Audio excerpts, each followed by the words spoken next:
Unified 911, anong matutulong namin sa'yo? Anya ti maitulong mi ken ka. Anong may tatabang ko sa Unsay imo? akong ikatabang nimo? Ngini makadabang na misal ka no.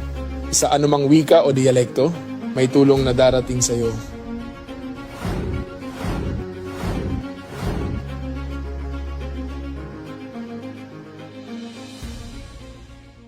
Lilingkod sa bawat Pilipino at magbibigay ng tamang impormasyon para sa tahimik at maayos na Pilipinas. Police News Network, alagad ng batas, tagapagtaguyod ng balitang pulis, sandigan ng mamamayan, patnubay ng katotohanan.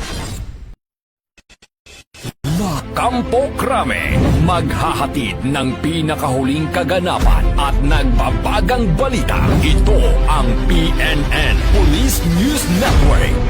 At ngayon, ang inyong mga tagapagbalita. Magandang araw, bagong Pilipinas. Akong inyong alagad ng batas, tagataguyod ng Balitang Pulis. Ako po si Patrolwoman Reyna Joyce Dalire mula sa Southern Police District ng NCRPO. Maghahatid sa inyo ng tamang balita, kwento ng pulis at serbisyo para sa mamamayan. At ito ang PNP News Online. Ang pangunahing balita ng Police News Network, alagad ng batas, tagataguyod ng Balitang Pulis.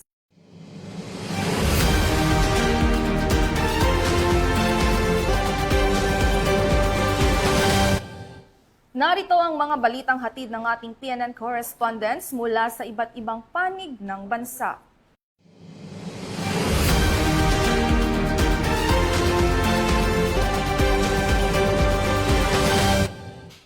Arestado ang 13 wanted person na may kasong sexual offenses sa magkakahiwalay na operasyon ng Rizal Police Provincial Office sa probinsya ng Rizal sa kinasang Simultaneous Anti-Criminality and Law Enforcement Operations o SACLEO. Ang buong detalye ng report mula kay Patrolman Junmar Abang.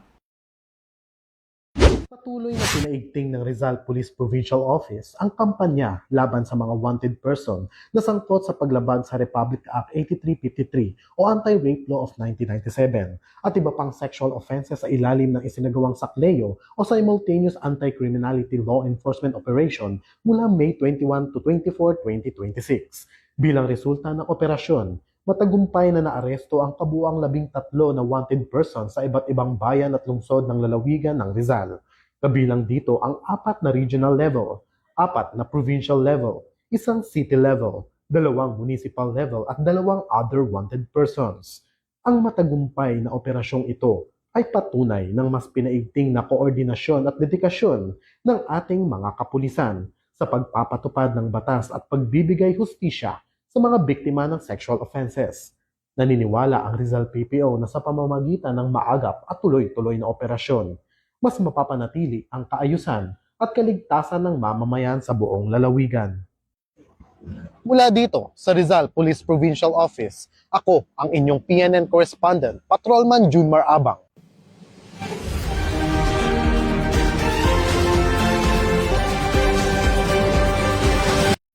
Maraming salamat, Patrolman Abang. Malasakit sa mamamayan ang hatid ng mga miyembro ng Mountain Province Police Provincial Office sa sinagawang medical and dental mission na ginanap sa Sabangan Mountain Province. Ang magandang balita ay mula kay Police Corporal Katsumi Coffin. Pakikiisa sa advokasiyang makapaghatid ng serbisyong pangkalusugan sa mga mamamayan. Aktibong nakilahok ang mga kapulisan ng Mountain Province Police Provincial Office sa isinagawang medical and dental mission ng CFB Marketing and General Merchandise sa bayan ng Natonin at Sabangan nitong weekend.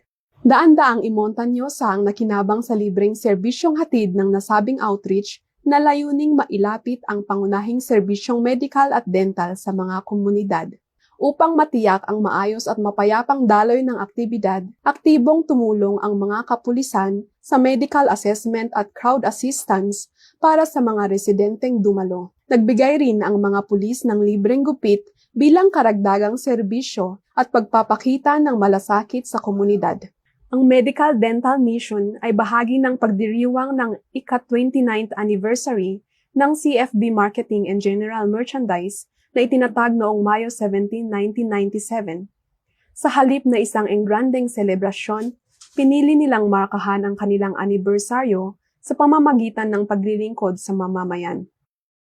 Kasama ng MPPPO personnel ang mga volunteers mula sa iba't ibang ahensya at organisasyon na naging daan upang mas maraming residente ang mabigyan ng kinakailangang serbisyong pangkalusugan. Sa kabuuan, naging matagumpay ang aktibidad dahil sa pagtutulungan ng mga kapulisan, pribadong sektor at mga volunteers, patunay na sa pamamagitan ng bayanihan at malasakit, mas maraming mamamayan ang naaabot at natutulungan ng serbisyong tapat at nararamdaman. Mula dito sa Mountain Province, ako ang inyong PNN correspondent, Police Corporal Katsumi Coffin, alagad ng batas, tagataguyod ng Balitang Pulis. Maraming salamat, Police Corporal Coffin. Walang takas sa batas ang dalawang drug suspect sa isinagawang search warrant operation ng mga tauhan ng Ozamis City Police Station. Baril at droga, nasabat sa operasyon. Ibabalita yan ni Police Corporal Rehuel Jael Dayo. High-value drug personalities ang naaresto sa magkahiwalay na implementasyon ng search warrant sa Barangay Imbargo, Ozamis City nitong May 25, 2026. Pinangunahan ng Ozamis City Police Station sa pamumuno ni Police Major Agustin Arazo, katuwang ang 2nd PMFC MUK PPO, PDEA, PDEO at 1002nd RMFB-10 ang serye ng operasyon laban sa mga target na drug personalities. Kinilala ng mga otoridad ang mga nadakip na alias JR, isang top 10 provincial drug personality, at alias J, nakabilang sa Regional PNP PDEA Unified Target List bilang high-value individual. Sa implementasyon ng search warrant na inilabas ng Regional Trial Court Branch 35 Ozamis City, nakumpiska mula sa mga suspect ang mahigit na 10 grams ng hinihinalang shabu na may kabuang tinatayang halaga na halos 68,000 pesos. Na-recover din sa operasyon laban kay alias JR ang isang caliber 45 magazine, 7 bala at iba pang firearm paraphernalia. Samantala, sa hiwalay na implementasyon ng search warrant laban kay alias J, nasamsam ang 5 sachet ng hinihinalang shabu at isang ziplock plastic sachet na ginagamit umanong lalagyan ng illegal na droga. Kasalukuyang nasa kustodiya ng Ozamis City Police Station ang mga naarestong personalidad. Ito ang bagong PNP para sa bagong Pilipinas, serbisyong mabilis, tapat at nararamdaman. Mula dito sa PRO 10 Misamis Occidental Police Provincial Office, ako ang inyong Police News Network Correspondent, Police Corporal Rehuel Jael Dayo, alagad ng batas, tagataguyod ng Balitang Pulis. Maraming salamat, Police Corporal Dayo. Aabot sa 136 million pesos na halaga ng hinihinalang shabu ang nasabat sa isinagawang buy-bust operation ng Philippine National Police at Philippine Drug Enforcement Agency o PDEA sa Naga, Cebu. Hindi titigil ang kapulisan sa pagsasagawa ng ganitong uri ng operasyon upang mapanatili ang kaayusan at kapayapaan ng bansa. Nakibalita dyan si Patrolwoman Flora May Azares. Arestado ang dalawang high-value target matapos masamsam ng mga operatiba ang tinatayang 136 milyon na halaga ng hinihinalang shabu sa isinagawang buy-bust operation sa Barangay Uling, lungsod ng Naga, Cebu noong Mayo 23 ng taong kasalukuyan. Ayon kay Police Lieutenant Colonel Dexter M. Calacar, Chief of Police ng City of Naga Police Station, pinangunahan ito ng PDEA Cebu Provincial Office, katuwang ang mga operatiba ng PDEA IISIOU, Provincial Drug Enforcement Unit, City of Naga Police Station, Provincial Intelligence Unit, PNP Drug Enforcement Group, at Philippine Coast Guard Intelligence Unit Central Visayas. Nasamsam ang humigit kumulang 20 kilo ng hinihinalang shabu na nakasilid sa vacuum-sealed packs at nakatago sa Chinese tea bags. Na-recover din sa operasyon ang buy-bust money, mga cellphone, at isang sasakyan na pinaniniwala ang ginamit sa iligal na transaksyon. Mahaharap ang mga sospek sa kasong paglabag, Section 5 at 11, Article 2 ng RA 9165 o Comprehensive Dangerous Drugs Act of 2002.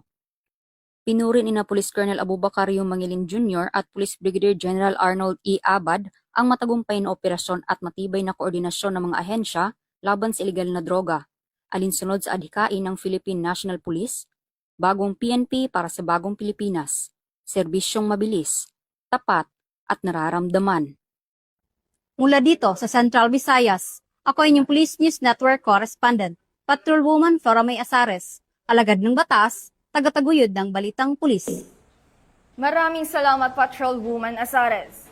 Hindi na nakapalagpa ang rank number 6 most wanted person ng Laguna na may kasong 2 counts ng rape by sexual assault sa operasyon ng 1st Laguna Provincial Mobile Force Company. Nakatutok dyan si Patrolman Jan Cali Calatin. Rank number 6 most wanted person sa buong lalawigan ng Laguna sa ikinasang manhunt operation ng 1st Laguna Provincial Mobile Force Company. Kinilala ni Laguna PPO Acting Provincial Director Police Colonel Sandro J. de la Cruz Tafalia ang naarestong suspect na si Alias Lito, 32 taong gulang at residente ng San Pedro City, Laguna.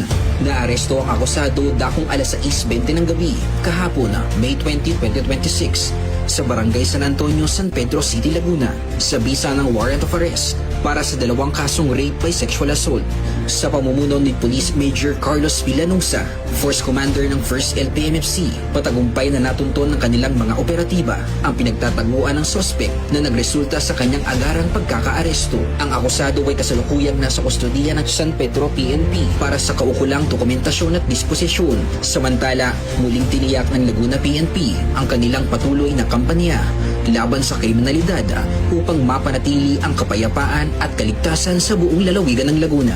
Mula dito sa Laguna Police Provincial Office, ako ang inyong PNN correspondent, Patrolman Giancarlo O. Calatin, alagad ng batas, tagataguyod ng balitang pulis. At yan ang mga balitang nakalap ng ating PNN correspondents mula Luzon, Visayas at Mindanao. Para sa mas malawak at mabilis na ulat ng mga balita, huwag kalimutang mag-like, follow and share sa aming official social media accounts ng Police News Network. Tutok lamang sa aming YouTube channel para sa mga live stream at replays. At i-follow kami sa X account para sa mga real-time updates at Facebook account ng Police News Network. Manatiling mapagmatsyag at laging alam ang totoo. Sa ngalan ng pamunuan ng Philippine National Police sa pamumuno ni Chief PNP Police General Jose Malencio Nartades Jr. at sa pamumuno ni President Ferdinand Bongbong Marcos Jr., kami ay maglilingkod sa bawat Pilipino at magbibigay ng tama at balansing balita. Mula rito sa tanggapan ng tagapag-ugnay ng Pambansang Pulisya, ako ang inyong alagad ng batas, tagataguyod ng Balitang Pulis, Patrolwoman Reyna Joyce Dalire mula sa Southern Police District ng NCRPO. Maghahatid ng tamang balita, kwento ng pulis at serbisyo para sa mamamayan. At ito ang PNP News Online, ang pangunahing balita ng Police News Network. At ito ang bagong PNP para sa bagong Pilipinas. Serbisyong mabilis, tapat at nararamdaman.